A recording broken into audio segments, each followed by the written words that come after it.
पाकिस्तान ته په دریم ون ډے میچ کې هم نیوزیلند په 43 رنزونو باندې شکست ورکو. نیوزیلند پاکستان په ون ډے سیریز کې کلین سویپ کو.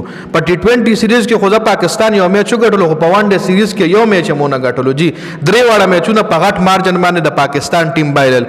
په دریم ون ډے میچ کې د نیوزیلند باندې بیټینګ چې 264 رنزونه جوړ کړو په 42 اورونو کې. جی د باران په وجه باندې د لوند آوټ فیلډ په وجه باندې میچ 42 اور ته راخکته کړل شي او 42 اور پر چې نیوزیلند 42 اورونو کې 264 رنونه جوړ کړل. نیوزیلند له طرفه ماریو چې کوم دی اوپنر بیټسمن 58 رنونه جوړ کړل، 59 پکې مایکل برایسویل جوړ کړی دي. نور ټولو کلاډیانو خو سکور کړي، صرف یو کلاډي پکې 3 رنونه کړی دي نکلی. چې د ټیم کې د نیوزیلند ټیم چې کوم په دې میچ کې ټوټلی 9 ټیمو چې د پاکستان له طرفه خبالنګ عاقف جاوید کړی دی چې سکور زیات ور کړی، خو سلور وکټ ایشتري 8 اور 62 رنونه ور کړی او سلور وکټ ایشتري.